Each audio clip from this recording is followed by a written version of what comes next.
व्यक्ति सोचता भी है, समझता भी है और कई बार उसे करने का प्रयास भी करता है, लेकिन हृदय पार नहीं पावे, फिर भी उसका हृदय सुख शांति की लहरों में तरंगायित नहीं होता। उसका कारण क्या है? तो भगवान राम ने कारण बताया। तात तीन अति प्रबल खल, काम क्रोध अरु लोभ, और मुनि विज्ञान धाम मन करहि निमिष में शोभ। फिर प्रश्न किया था कि भगवान राम जब मानुष बनकर आए, मानव बनकर आए, तो क्या उन्होंने काम क्रोध लोभ को स्वीकार किया? और अगर किया तो हमारे जैसे हैं, तो फिर हम उनकी पूजा क्यों करें? भगवान कैसे हो गए?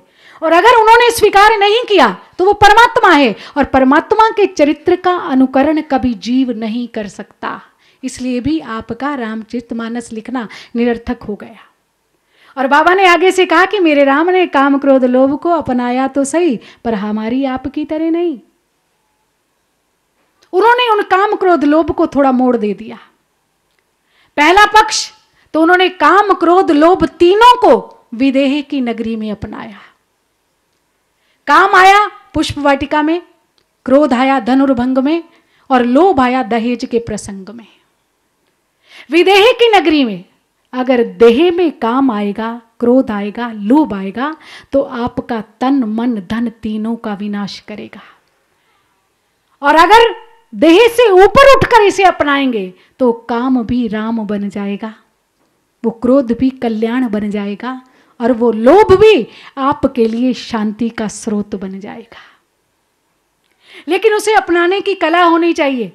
बाबा ने कहा कि तुम लोग ये कहते हो कि काम क्रोध लोभ को अपनाया या नहीं अपनाया। हमारे यहाँ पहले ये समझो कि काम क्रोध लोभ हैं क्या। मानस में लिखा है, काम बात कब लोभ अपारा, और क्रोध पित्त नित छाती जारा, प्रीति करें जो तीनों भाई, और उपजई सैन्य पात दुखदाई। काम बात का रोग है, क्रोध पित्त का रोग है, और लोभ कफ का रोग है।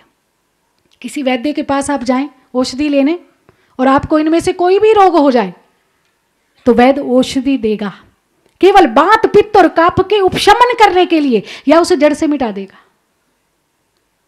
बताइए। जो उसमें विकार आ गया है उसे मिटाएगा डॉक्टर या वैद्य। अगर उसे जड़ से मिटा देगा तो फिर तो जो औषधि लेने गया है उसी का राम नाम सत्य है। वो केवल उसे काबू में लेता है, उसका उपशमन करता है, और उसमें जो विकार आया है, जो विष फैला है, उसका औषधि के माध्यम से समाधान करता है, निकाल कर बाहर नहीं फेंक देता। हाँ, अगर कफ बात और पित्त तीनों मिल जाएं तो उपजई सैन्य पात दुखदाई, सैन्य पात ज्वर बन जाता है। और जब सैन्य पात ज्वर बन जाता है तो वो ला इलाज हो जाता है। कैसा हो जाता है? जिसको आप डबल नमूनिया बोलते हैं।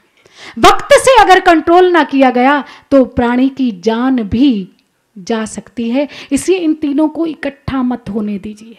तो यहां जो विघन आया, जो बाधा आई, यहां वही प्रतीक है कि हमारे आपके जीवन में सोचिए, सुनिए, समझिए, पर हृदय पार नहीं पावे। बोले भगवान श्री राम ने इन तीनों को अपनाया, लेकिन विष विकार को छोड़ करके। फिर पूछा बाबा, हम आप कैसे अपनाते हैं काम को, क्रोध को, लोभ को? हमारे जीवन में काम कब आता है? वर्तमान को लेकर। श्रृंगार और सौंदर्य अभी चाहिए, इसी क्षण चाहिए, वरना उसके बिना हमारा मन, हमारा जीवन चलता नहीं है। क्रोध कब आता है बताओ? कई लोग हमारे पास आते हैं, जिज्ञासु लोग, और ये कहते हैं महाराज जी बड़ा गुस्सा आता है, बड़ा क्रोध आता है। स्वामी जी बड़ा क्रोध आता है, क्रोध का कोई उपचार है? तो मुझे बड़ी हंसी आती है।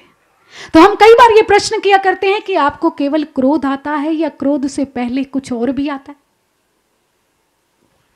अपने आप को टटोल के देखना। आपको क्रोध आता है ये तो आपको पता है, बड़ा क्रोध आता है, उसका कोई उपचार बताइए। लेकिन केवल क्रोध आता है या क्रोध से पहले कुछ और भी आता है? बोले और तो कुछ नहीं आता। पीछे बरसात थी दिल्ली में, एक सज्जन 8-10 दिन के बाद आए, हाथ में स्टिक थी, पाँव में प्लास्टर चढ़ा हुआ था। मैंने उनसे पूछा, मैंने कहा क्या हुआ, क्या हुआ आपको? बोले इसलिए तो मैं आ नहीं पाया, 8 दिन पहले वो सत्संग से गया ना, बरसात हो रही थी, पाँव फिसल गया, फ्रैक्चर हो गया, पलस्तर चढ़ गया। जैसे ही उसने कहा पाँव फिसल गया तो मुझे हंसी आ गई। मैंने कहा पाँव फिसला या पाँव फिसलने से पहले कुछ और फिसला था? बोले नहीं तो गुरुजी, बिल्कुल नहीं, पाँव ही फिसला।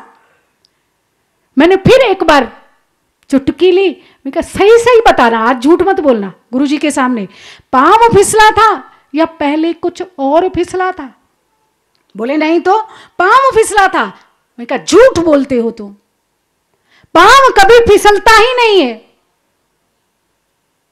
कर्म इंद्रिय जड़ हैं, ज्ञान इंद्रिय दिखाती हैं मार्ग। पाँव तभी फिसलता है जब पहले आंख फिसल जाती है। अपने आप से पूछ कर देखो, पाँव हमेशा तभी फिसलेगा जब पहले आंख फिसल जाएंगी। कैसे फिसला? बोले वो चलते चलते ध्यान कहीं और चला गया, मैंने देखा नहीं कि यहां फिसलन है, इसलिए मैं। तो पहले क्या फिसला? तो फिसलने के मूल में क्या था? तुम्हारी आंखें, तुम्हारा ध्यान, कि मेरा ध्यान कहीं और चला गया और मेरा पाँव अब भुगतना पड़ेगा।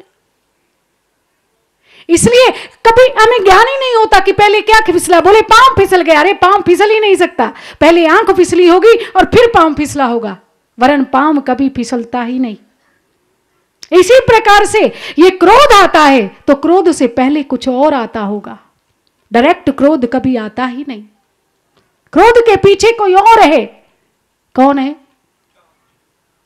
लिखा है गीता में, ध्यायतो विषयान पुंसा संगस्तेषु उपजायते, संगात संजायते कामा, कामात क्रोधो उपजायते, क्रोधाद भवति सम्मोहा, सम्मोहात् स्मृति विभ्रमा, स्मृति भ्रंशात् बुद्धि नाशो, बुद्धि नाशात् प्रणश्यति। फिसल गया। सबसे पहले क्या फिसला? बोले ध्यायतो विषयान पुंसा संगस्तेषु उपजायते, पहले आपका ध्यान फिसला।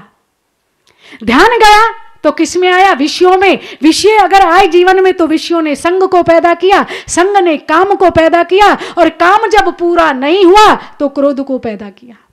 ये काम बड़ा कम वक्त है, पूरा हो जाए तो लोभ बढ़ता है और पूरा ना हो तो क्रोध बढ़ता है।